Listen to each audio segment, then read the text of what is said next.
Hello everyone, welcome to Tata institute. स्वागत है आप सभी का। मेरा नाम है आशुतोष सैनी और आज हम शुरू करने जा रहे हैं आईआईटी जैम के बारे में डिस्कस करेंगे हम सबसे पहले, और उसके बाद बात करेंगे हम आईआईटी जैम केमिस्ट्री के बारे में।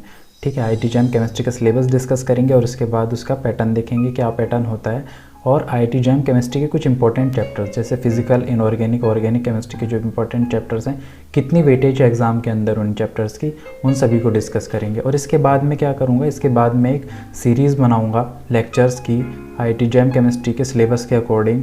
तो आप फॉलो कीजिए मुझे अविघ्न इंस्टीट्यूट पे, आप सब्सक्राइब कर लीजिए अविघ्न इंस्टीट्यूट को अगर आप नए हैं तो। और अगर आपको अच्छे लगते हैं लेक्चर्स तो प्लीज़ मुझे सपोर्ट कीजिए। अविघ्न इंस्टीट्यूट को सपोर्ट करने के लिए आपको बहुत बहुत धन्यवाद रहेगा। तो चलिए शुरू करते हैं। हम सबसे पहले देखते हैं आईआईटी जैम आखिर होता क्या है। देखिए, कुछ रीजनल यूनिवर्सिटीज़ ऐसी हैं जहाँ पे स्टूडेंट्स को इतनी नॉलेज नहीं होती आईआईटी जैम के बारे में। कुछ जैसे सेंट्रल यूनिवर्सिटीज़ हैं, उनके बारे में बाय डिफ़ॉल्ट सभी स्टूडेंट्स जानते हैं आईआईटी जैम क्या होता है। जैसे आईआईटी एमएससी कराती है, तो कुछ रीजनल यूनिवर्सिटीज़ के स्टूडेंट्स को इतनी नॉलेज नहीं होती, तो उनके लिए वीडियोज़ हेल्पफुल रहेंगी। वो फॉलो कर सकते हैं मुझे, उनको सारी वीडियोस लेक्चर मिलेंगे। और लेक्चर के बाद जैसे एक चैप्टर कंप्लीट हो जाएगा, उसके बाद हम उस चैप्टर के क्वेश्चन आंसर करेंगे। जो प्रीवियस ईयर के क्वेश्चन आंसर्स हैं उनको डिस्कस करेंगे, और मैं आपको हर एक लेक्चर के बाद एक असाइनमेंट प्रोवाइड कराऊंगा। जैसे हमारा गैसेस स्टेट चैप्टर कंप्लीट हो जाएगा तो उसके बाद उसके क्वेश्चंस तो करेंगे ही करेंगे, पर जैसे आज हमने गैसेस स्टेट के कुछ पॉइंट्स को कवर किया, कुछ टॉपिक्स को कवर किया, तो उस डेली लेक्चर के बाद आपको एक असाइनमेंट दिया जाएगा। आपको उस असाइनमेंट को सॉल्व करके नेक्स्ट क्लास में उसके आंसर बताए जाएंगे, और इस तरीके से आपका सारा सिलेबस कवर होता चला जाएगा धीरे धीरे। अगर आपको अच्छे लगते हैं लेक्चर्स तो प्लीज़ मुझे फिर सपोर्ट कीजिए। तो चलिए शुरू करते हैं, आईआईटी जैम केमिस्ट्री के बारे में डिस्कस करते हैं। सबसे पहले देखते हैं आईआईटी जैम का इंट्रोडक्शन। आईआईटी जैम आखिर होता क्या है। आईआईटी जैम जैसे आज सभी को पता होता है ज़्यादातर, जो joint admission test for MSc यानी कि शॉर्ट फॉर्म में जैम कंडक्ट कराती है। आईआईटीज़ हर साल कराती है। इसमें आप एडमिशन ले सकते हैं एमएससी में, जो 2 साल का कोर्स है, या फिर जॉइंट एडमिशन ले सकते हैं एमएससी पीएचडी में। एमएससी करके भी आप अपना एडमिशन विड्रॉ कर सकते हैं, और चाहे तो आप एमएससी पीएचडी दोनों कंप्लीट कर सकते हैं। अगर आपका मन है कि खाली आप एमएससी करें तो आप एमएससी करके भी अपना एडमिशन विड्रॉ कर सकते हैं। एमएससी पीएचडी इसमें आपको दोनों एक साथ करने पड़ेंगे, यानी कि पीएचडी भी आपको कंप्लीट करनी पड़ेगी। ये ज़्यादातर आईआईसी बेंगलोर में होता है। आईआईसी बेंगलोर आपको एमएससी पीएचडी दोनों डिग्री प्रोवाइड कराती है। हर साल आईआईटी कंडक्ट कराती है, जैसे बताया मैंने, अलग अलग आईआईटीज़ कंडक्ट कराती हैं। जैसे इस साल आईआईटी रुड़की ने कंडक्ट कराया, तो अगले साल आईआईटी दिल्ली कंडक्ट कराएगी, उससे अगले साल आईआईटी कानपुर कंडक्ट कराएगी। इस तरीके से रोटेशन में आईआईटीज़ कंडक्ट कराती रहती हैं इस एग्ज़ाम को। पार्टिसिपेटिंग इंस्टीट्यूट इसमें आईआईसी बेंगलोर, आईआईटीज़ जितनी भी हैं, Eicher Bhopal, Eicher Pune, Eicher Tirupati, और आईआईटीज़ भी लेती हैं और आईसर्स भी लेते हैं, पर वो इंटरव्यू कंडक्ट कराते हैं। इनमें आप डायरेक्ट ले सकते हैं। और एनआईटीज़ जितनी भी आप हमारी एनआईटीज़ हैं, जैसे 26 एनआईटीज़ हैं ऑलमोस्ट हमारी, तो सभी एनआईटीज़ इस जैम के थ्रू एडमिशन लेती हैं एमएससी में। 6 सब्जेक्ट्स के अंदर ये एग्ज़ाम होता है। सबसे पहले बायोटेक्नोलॉजी यानी कि बीटी इसका कोड है। जैसे केमिस्ट्री दूसरा, तो केमिस्ट्री का कोड हो जाएगा आपका CY। जियोलॉजी में होता है, मैथमेटिक्स में होता है, मैथमेटिकल स्टैटिक्स में होता है, और फिजिक्स में होता है इस एग्ज़ाम। एलिजिबिलिटी क्राइटेरिया क्या है इस एग्ज़ाम के लिए। एलिजिबिलिटी क्राइटेरिया यानी कि आपको जैम का एग्ज़ाम देने के लिए आपके पास क्या होनी चाहिए, बैचलर डिग्री यानी कि बीएससी की डिग्री होनी चाहिए, और आपके ग्रेजुएशन यानी कि जो आपने बीएससी की है उसमें आपके 55% होने चाहिए, या 5.5 आउट ऑफ 10। किसके लिए, जर्नल ओबीसी के कैटेगरी वाले स्टूडेंट्स के लिए। और जो SC ST या PW कैटेगरी के स्टूडेंट्स हैं उनको 50% चाहिए होते हैं, 50%। और अगर CGPA है तो 5.0 आउट ऑफ 10। और जो स्टूडेंट्स फाइनल ईयर में हैं वो भी क्या कर सकते हैं, इस एग्ज़ाम को दे सकते हैं। जैसे जो अब स्टूडेंट्स फाइनल ईयर में हैं, अगर उनको अगले साल एमएससी में एडमिशन लेना है तो फाइनल ईयर वाले स्टूडेंट्स भी इस एग्ज़ाम की तैयारी कर सकते हैं। उनको डायरेक्ट जैसे अगले साल में आईआईटी में एडमिशन मिल जाएगा जैम के थ्रू। एप्लीकेशन प्रोसेस क्या होता है इसका। एप्लीकेशन जो अब निकलेंगी इसके सितंबर या अक्टूबर में एग्ज़ाम फॉर्म निकलते हैं इसके। जैसे आपको एडमिशन लेना है 2021 में, तो उसके फॉर्म निकल जाएंगे इस साल सितंबर या अक्टूबर में। और इसका जो एग्ज़ाम होता है 2nd संडे ऑफ फरवरी, यानी कि जो फरवरी आएगी नेक्स्ट, अब उसमें 2nd संडे जो आएगा उसका आपका एग्ज़ाम होगा। और रिज़ल्ट जो आता है वो लास्ट वीक ऑफ मार्च, यानी कि मार्च के लास्ट वीक तक आपका रिज़ल्ट आ जाएगा। और जो काउंसलिंग है वो अप्रैल या मई में फॉर्म निकल जाते हैं काउंसलिंग के। आपको काउंसलिंग फॉर्म फिल करना होता है, कुछ पे करना होता है, और जो काउंसलिंग में जो आपका नंबर आता है वो जून में आ जाता है। काउंसलिंग की जो लिस्ट आती है वो जून में आ जाती है। जिस काउंसलिंग में आपका जब जो भी कॉलेज मिला होगा, जो भी आपको IIT NIT जो भी आपका रैंक के अकॉर्डिंग मिलता है आपको, उसमें जाके आपको एडमिशन लेना होता है। एग्ज़ाम पैटर्न देखते हैं। एग्ज़ाम पैटर्न यानी कि 3 घंटे का एग्ज़ाम होता है हमारा। उसके अंदर 60 क्वेश्चन मिलेंगे आपको देखने को। 60 क्वेश्चन होते हैं और 100 मार्क्स के 60 क्वेश्चन मिलेंगे आपको 100 मार्क्स से। वो किस तरीके से डिवाइडेड रहते हैं, 3 सेक्शन मिलेंगे आपको, A, B, C, तीनों सेक्शन कंपलसरी हैं। सेक्शन A के अंदर आपको 30 मल्टीपल चॉइस क्वेश्चन मिलेंगे, 30 MSQ क्वेश्चन यानी MCQ क्वेश्चन यानी कि जिनमें 4 ऑप्शन गिवन होंगे, 4 में से कोई एक करेक्ट होगा, उसको आपको चूज़ करना है। इसमें जो स्टार्टिंग के 10 क्वेश्चन है उसका आपको 1 मार्क दिया जाएगा, और जो बाद के 20 क्वेश्चन है उसके आपको 2 मार्क्स दिए जाएंगे। जो सेक्शन B है, सेक्शन B के अंदर 10 MSQ टाइप के होते हैं, मल्टीपल सेलेक्ट क्वेश्चंस होते हैं, यानी कि आपको 4 ऑप्शन दिए होंगे। 4 ऑप्शन में पहला एक भी ठीक हो सकता है, 2 भी ठीक हो सकते हैं, 3 भी, या चारों के 4 ऑप्शन भी करेक्ट हो सकते हैं। इस तरीके के क्वेश्चन आपको देखने को मिलेंगे सेक्शन B के अंदर। इसमें आपको कोई नेगेटिव मार्किंग नहीं होती है सेक्शन B के अंदर। सेक्शन A के अंदर होती है, उसमें डिस्कस करेंगे आगे कितने नेगेटिव होते हैं। सेक्शन C के अंदर आपको 20 NAT टाइप क्वेश्चन मिलेंगे, न्यूमेरिकल आंसर टाइप, यानी कि आपको एक न्यूमेरिकल दे दिया जाएगा, उसके बाद एक बॉक्स दिया जाएगा फिल करने के लिए, उसमें आपको न्यूमेरिकल डिजिट पुट करनी होगी। जैसे आपको एरोमेटिक का क्वेश्चन आता है, एरोमेटिसिटी का, उसमें आपको कई सारे स्ट्रक्चर दे दिए जाएंगे बना के। जैसे 5 स्ट्रक्चर दे दिए, उसमें कहा कि कितने एरोमेटिक हैं, उसमें अगर 3 एरोमेटिक हैं तो आपको 3 डिजिट उसमें लिखनी होगी बॉक्स के अंदर। इस तरीके के क्वेश्चन जो स्टार्टिंग के 10 क्वेश्चन उनके आपको 1 मार्क्स दिया जाएगा, और जो बाद के 10 क्वेश्चन है वो 2 मार्क्स के क्वेश्चन रहेंगे आपके। जो सेक्शन A है उसके अंदर ही खाली नेगेटिव है, सेक्शन B और सेक्शन C के अंदर कोई नेगेटिव नहीं है। सेक्शन A के अंदर अगर 1 मार्क का क्वेश्चन है तो नेगेटिव 1/3, यानी कि गलत आंसर देने पर आपका 1/3 मार्क डिडक्ट हो जाएगा, और 2 मार्क्स का क्वेश्चन पर गलत आंसर देने पर नेगेटिव हो जाएगा आपका 2/3 मार्क आपका डिडक्ट हो जाएगा। सेक्शन B और सेक्शन C के अंदर कोई नेगेटिव नहीं है, केवल सेक्शन A के अंदर नेगेटिव मार्किंग है। तो ये था एग्ज़ाम पैटर्न क्या होता है IIT JAM का। अब डिस्कस करते हैं IIT JAM केमिस्ट्री के मेन हम सिलेबस क्या है हमारा IIT JAM केमिस्ट्री का, और उसके बाद उसके डिस्कस करेंगे इंपॉर्टेंट चैप्टर्स को। जैसे सिलेबस है हमारा फिजिकल केमिस्ट्री के अंदर, सबसे पहले आता है mathematical concepts, basic mathematical concept. इसमें क्या होता है, क्वेश्चंस आ जाते हैं जनरली में से आपको, जैसे इंटीग्रेशन या डिफरेंशिएशन से क्वेश्चन मिलता है आपको, जनरली 2 मार्क्स का क्वेश्चन मिलेगा इसमें से देखने के लिए। क्वेश्चन 1-2 क्वेश्चन मिलता है, हर साल मिलता है इस क्वेश्चन इसमें से, तो आप इसको स्किप नहीं कर सकते। अगर आपको अच्छे रैंक लानी है तो इसको आप पढ़ के जाना पड़ेगा, क्योंकि पूरी फिजिकल का एक क्या है, मतलब पूरी फिजिकल का बेसिक है ये। आपको मैथमेटिक्स अगर अच्छे से आती है तो आपको फिजिकल में कोई दिक्कत नहीं होगी। तो ये मैथमेटिक्स में से भी क्वेश्चन आ जाता है जनरली। फिर ये आपका एटॉमिक एंड मॉलिक्यूलर स्ट्रक्चर, यानी कि आपके क्वांटम केमिस्ट्री से भी 1-2 क्वेश्चन आते हैं जनरली। थ्योरी ऑफ गैसेस से इस पे ग्राफ बेस्ड क्वेश्चन आते हैं, जैसे बॉयल्स लॉ, चार्ल्स लॉ, इस तरीके के ग्राफ दे देगा आपको कि PV वर्सेस 1/V, इस तरीके के ग्राफ आ जाते हैं कि ग्राफ ड्रॉ करने होते हैं। कि आपको 4 ऑप्शन दे देगा ग्राफ के, तो आपको करेक्ट ऑप्शन बताना है कि कौन सा ग्राफ किस इक्वेशन के लिए करेक्ट बैठेगा। सॉलिड स्टेट इंपॉर्टेंट है, ये भी सॉलिड स्टेट से भी क्वेश्चन आते हैं। केमिकल थर्मोडायनेमिक्स मोस्ट इंपॉर्टेंट है, इसमें से अभी आपको क्वेश्चन देखने को जरूर मिलेंगे। केमिकल थर्मोडायनेमिक्स में से केमिकल थर्मोडायनेमिक्स हो गया, इलेक्ट्रोकेमिस्ट्री हो गई, केमिकल काइनेटिक्स हो गया। कुछ चैप्टर्स ऐसे हैं जिनमें से क्वेश्चन देखने को ज़्यादातर फिजिकल केमिस्ट्री में से मिलते हैं। केमिकल एंड फेज इक्विलिब्रियम भी इंपॉर्टेंट है, इसको भी आपको पढ़ के जाना होगा क्योंकि इस पर भी क्वेश्चन आते हैं जनरली। इलेक्ट्रोकेमिस्ट्री भी इंपॉर्टेंट है। केमिकल काइनेटिक्स जैसे आपको पता है, आर्हेनियस इक्वेशन, कॉलिजन थ्योरी, ये इंपॉर्टेंट टॉपिक्स हैं, मोस्ट इंपॉर्टेंट है ये। एब्जॉर्प्शन से इतना नहीं पूछा जाता, स्पेक्ट्रोस्कोपी अब पूछी जाने लगी है। पहले स्पेक्ट्रोस्कोपी बिल्कुल नहीं पूछी जाती थी, एक भी क्वेश्चन नहीं देखने को मिलता था IIT JAM के अंदर। पर अब क्या हो रहा है, स्टूडेंट्स की स्पेक्ट्रोस्कोपी की नॉलेज चेक की जा रही है कि बस स्टूडेंट्स को कितनी नॉलेज है स्पेक्ट्रोस्कोपी, क्योंकि आगे रिसर्च में जाके स्पेक्ट्रोस्कोपी का काफ़ी यूज़ होता है। तो स्टूडेंट्स की नॉलेज चेक की जाती है कि उसको नॉलेज है नहीं है स्पेक्ट्रोस्कोपी, इसलिए पूछी जाने लगी है। 2-3 क्वेश्चन मिलते हैं, 4-5 नंबर की स्पेक्ट्रोस्कोपी देखने को मिल रही है पिछले 2 साल से। उससे पहले कोई क्वेश्चन नहीं आता था जैसे मैंने बताया, पर अब पूछे जाने लगे हैं, तो स्पेक्ट्रोस्कोपी भी अब इम्पोर्टेंट हो गया है।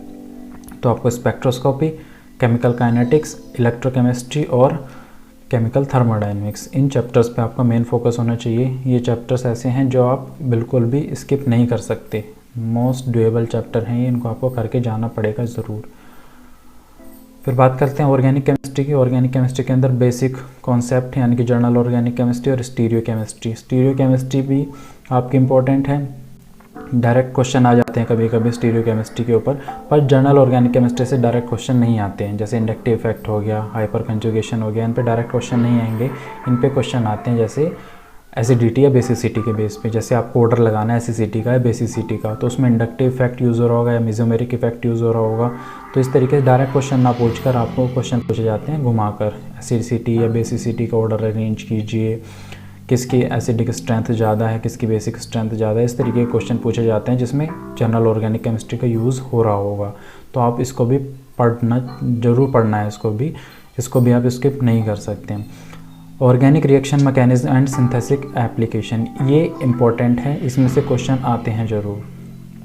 ये आपका इम्पोर्टेंट है ऑर्गेनिक केमिस्ट्री के अंदर।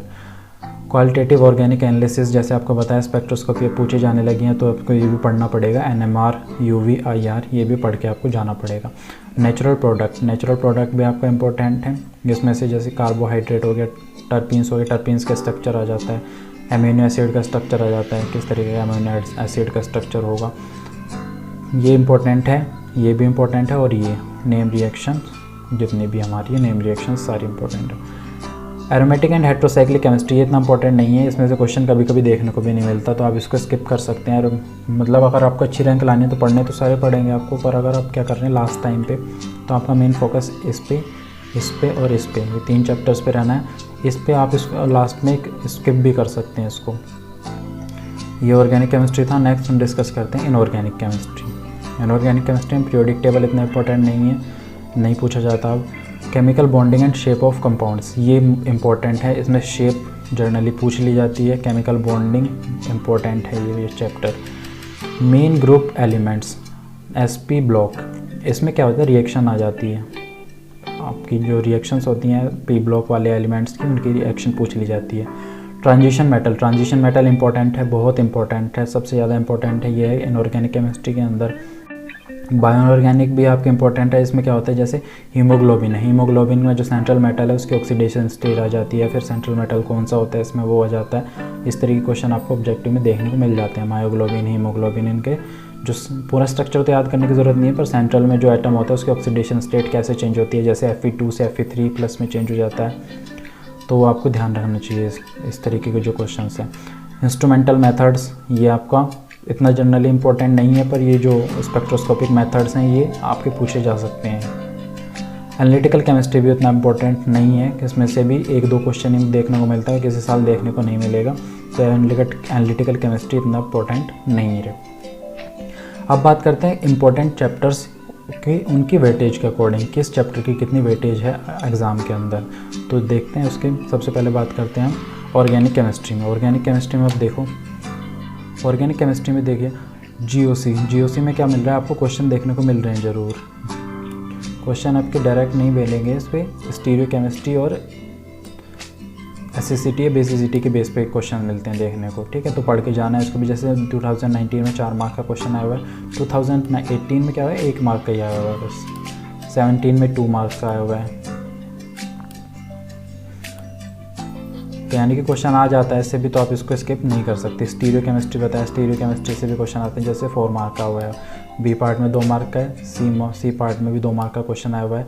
इसमें 2018 में 5 मार्क्स का आया हुआ है, 2 यहाँ पर और 3 यहाँ पर, तो 5 मार्क्स के क्वेश्चन आए हुए हैं, हर साल आ रहे हैं। देखिए यहाँ पर 6 मार्क का आया हुआ है, यहाँ पर 2016 में भी 7 मार्क्स आया हुआ है, ठीक है। तो आप स्टीरियो केमिस्ट्री को भी स्किप नहीं कर सकते, स्टीरियो केमिस्ट्री भी आपको पढ़ के जानी है ज़रूर।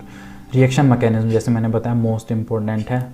A पार्ट में इसके 6 मार्क का क्वेश्चन आया हुआ है, C पार्ट में 2 मार्क्स का, यानी कि टोटल 8 मार्क्स के क्वेश्चन आए हुए हैं। यहाँ पर भी देखिए आपको 1 मार्क का 2018 में A सेक्शन में मिला है और 4 मार्क का सेक्शन B में मिला है, टोटल 5 मार्क्स हो गए 2018 में। 17 में 3 मार्क्स का रहा है केवल, 16 में 2 मार्क्स का, 15 में देखिए कितना मार्क्स आ रहा है, 6, 4, 4, 14 मार्क्स के क्वेश्चन मिले हैं आपको रिएक्शन मैकेनिज्म में से।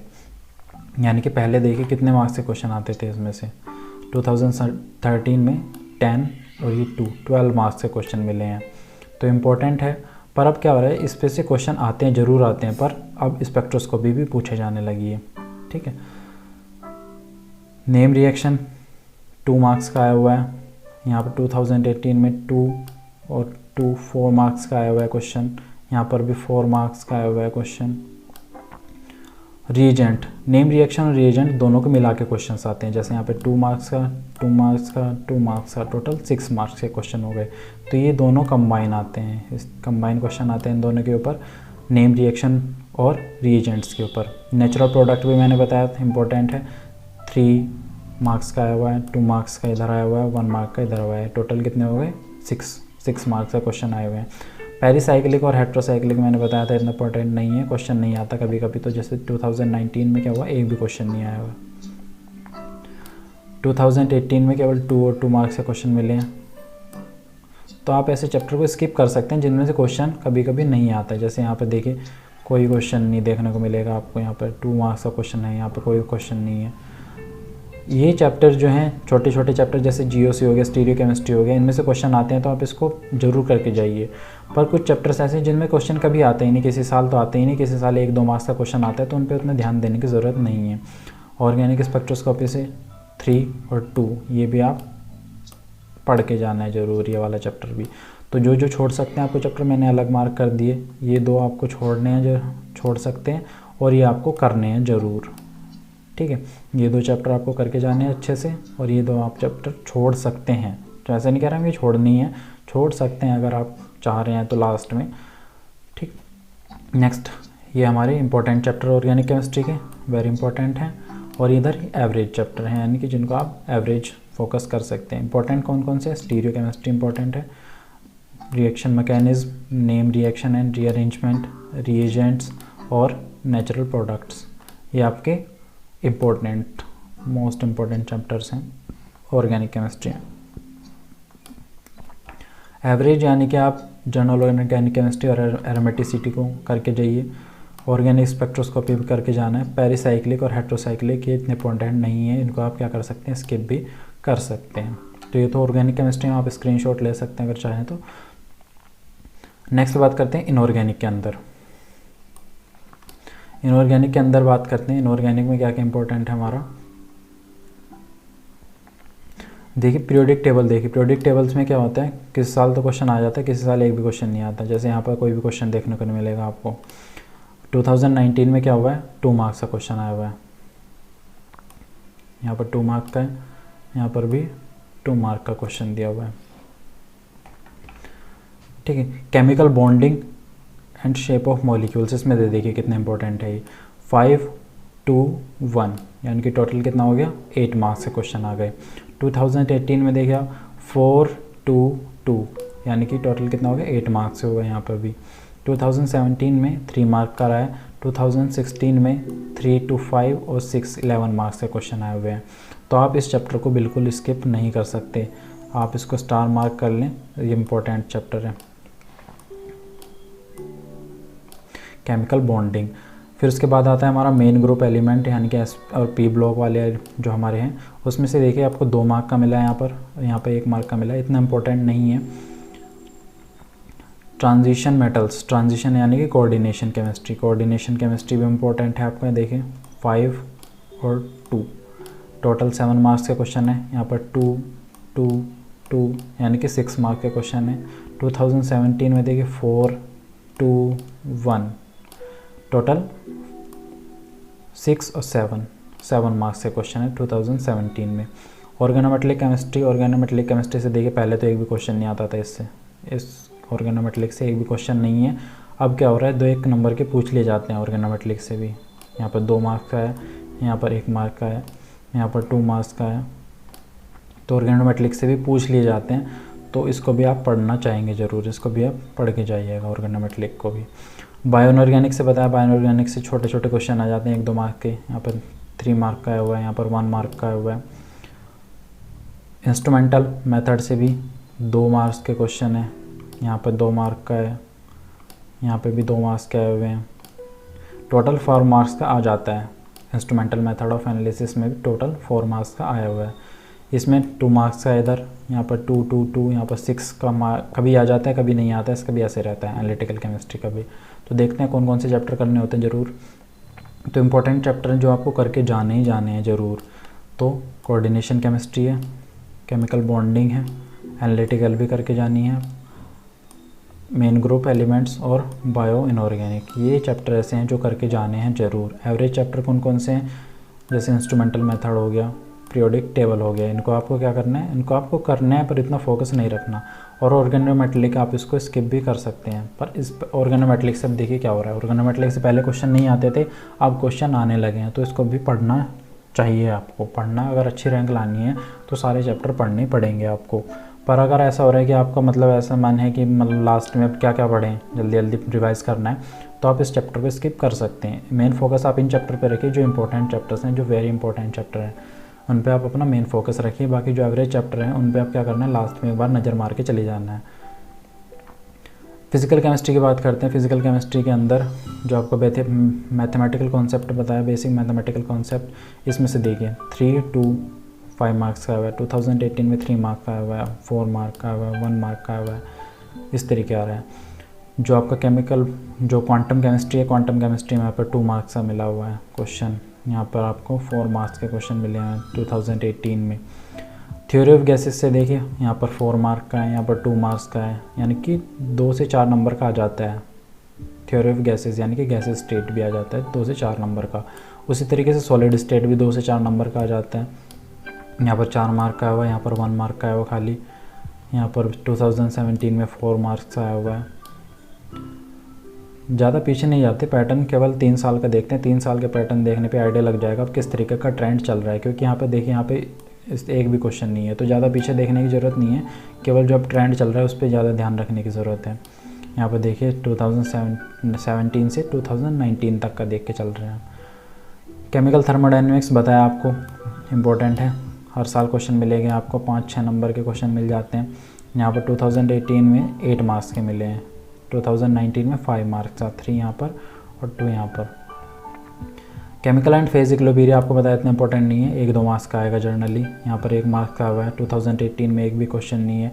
इलेक्ट्रोकेमिस्ट्री से भी हर साल क्वेश्चन आएगा, देखने को मिलेगा। यहाँ पर 1 मार्क का है, यहाँ पर 1 मार्क का है, तो इलेक्ट्रोकेमिस्ट्री भी अच्छे से करके जानी है। केमिकल काइनेटिक्स में भी हर साल मिलेगा, ऐसे नहीं कि किसी भी साल छूट गया होगा, हर साल क्वेश्चन मिलेगा इसमें से।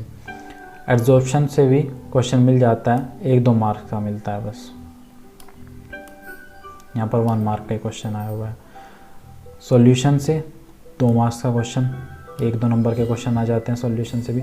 फिजिकल स्पेक्ट्रोस्कोपी, अब देखिए ट्रेंड क्या चेंज दिख रहा है आपको। फिजिकल स्पेक्ट्रोस्कोपी जो ये यहाँ पे कम हुआ है ना, नंबर कम हुए, वो कहाँ बढ़ गए, स्पेक्ट्रोस्कोपी के अंदर बढ़ गए। यहाँ पर 5 मार्क्स का हुआ है, 2018 में 3 मार्क्स का हुआ है, 2017 में 2 मार्क्स का हुआ है। अब देखिए पहले तो था नहीं क्वेश्चन एक भी, 2017 में 2 नंबर का क्वेश्चन आ गया, 2018 में 3 नंबर का आ गया, 2019 में 5 नंबर का आ गया। अब जो 2020 है उसमें भी 5 से 6 मार्क्स का क्वेश्चन आ सकता है फिजिकल स्पेक्ट्रोस्कोपी के अंदर से। तो ट्रेंड देखिए यहाँ पर चेंज होता देखने को मिल रहा है। कुछ चैप्टर्स ऐसे हैं जिनमें जो इंपॉर्टेंट थे, जैसे क्वांटम इंपॉर्टेंट था, क्वांटम से देखिए यहाँ पर 6 मार्क्स का मिल रहा है, यहाँ पर भी 6 मार्क्स का मिल रहा है, यहाँ पर भी क्वेश्चन देखने को मिल रहे हैं। पर अब क्या हो रहा है, क्वेश्चन कम हो रहा है यहाँ पे क्वांटम केमिस्ट्री से, क्योंकि सबको पता है क्वांटम इंपॉर्टेंट है, क्वांटम इंपॉर्टेंट है। पर क्वांटम से क्वेश्चन कम कर दिए और बढ़ा कहाँ पे दिए, फिजिकल स्पेक्ट्रोस्कोपी के अंदर। तो ट्रेंड थोड़ा सा चेंज देखने को मिल रहा है, तो आप वो ट्रेंड फॉलो कीजिए जो अब चल रहा है। तो फिजिकल स्पेक्ट्रोस्कोपी अब जब जरूर करके जानी है अब आपको। पहले आप स्किप कर सकते थे क्योंकि पहले क्वेश्चन नहीं देखने को मिलता था, अब थोड़ा सा ट्रेंड चेंज हुआ है, तो क्वेश्चन ज़रूर करके जाने हैं। इंपॉर्टेंट चैप्टर्स नज़र मार लेते हैं एक बार, कौन कौन से इंपॉर्टेंट चैप्टर हैं। केमिकल थर्मोडायनेमिक्स बताया आपको, क्या इलेक्ट्रोकेमिस्ट्री ट्रेडिशनल चैप्टर है, क्वेश्चन अगर कम आ रहे हैं तो पर आ रहे हैं ज़रूर, ऐसा नहीं कि किसी भी साल छूट जाएंगे, इनमें से क्वेश्चन आ रहे हैं ज़रूर, करने ज़रूर हैं। केमिकल काइनेटिक्स हो गया, क्वांटम केमिस्ट्री हो गया, गैसेस स्टेट हो गया, फिजिकल केमिस्ट्री अब नया जुड़ा है, फिजिकल केमिस्ट्री पर फिजिकल स्पेक्ट्रोस्कोपी भी करके जाना है ज़रूर, और सॉलिड स्टेट भी क्वेश्चन आते हैं। एवरेज चैप्टर कौन से हैं, basic mathematical concept, chemical and phase equilibrium, solution and colligative property, solution and colligative property इसको स्किप कर सकते हैं, पर क्वेश्चन आते हैं, इससे भी चांस नहीं ले सकते। एड्जॉर्प्शन, ये कुछ एवरेज चैप्टर हैं। एवरेज चैप्टर इस वजह से बता रहा हूँ कि जैसे लास्ट में आप पढ़ के जाते हैं, नज़र मार के जाते हैं, तो इन चैप्टर्स को आप चाहें तो पहले पढ़ के रख सकते हैं, पर बाद में स्किप करना चाहें स्किप कर सकते हैं। पर ये चैप्टर्स ऐसे हैं, इनको आप बिल्कुल भी रिस्क नहीं ले सकते, पढ़ने हैं तो ज़रूर पढ़ के जाने हैं ये वाले चैप्टर्स। तो this is all about the syllabus of physical और इनऑर्गेनिक, ऑर्गेनिक सभी हमने डिस्कस किया। तीनों जो केमिस्ट्री के पार्ट हैं हमारे, उनको डिस्कस कर लिया हमने अच्छे से। और साथ ही साथ हमने IIT जैम केमिस्ट्री को भी अच्छे से डिस्कस करके IIT जैम को भी देखा हमने। IIT जैम क्या होता है, कैसे होता है, कब होता है, कब फॉर्म निकलते हैं, सब कुछ डिस्कस करा हमने अच्छे से। अब क्या करने जा रहा हूँ मैं अगला जो चैप्टर आएगा, आप गैसेस स्टेट स्टार्ट करेंगे। हम फिजिकल केमिस्ट्री से स्टार्ट करेंगे, गैसेस स्टेट के चैप्टर से। तो जो केमिस्ट्री के स्टूडेंट्स हैं, IIT जैम केमिस्ट्री के स्टूडेंट्स हैं, तो प्लीज़ फॉलो कीजिए मुझे, अभिज्ञान इंस्टीट्यूट को फॉलो कीजिए, जिससे आपका IIT जैम जो आपका एग्ज़ाम है उसमें आपको हेल्प मिलेगी ज़रूर। तो थैंक यू वेरी मच।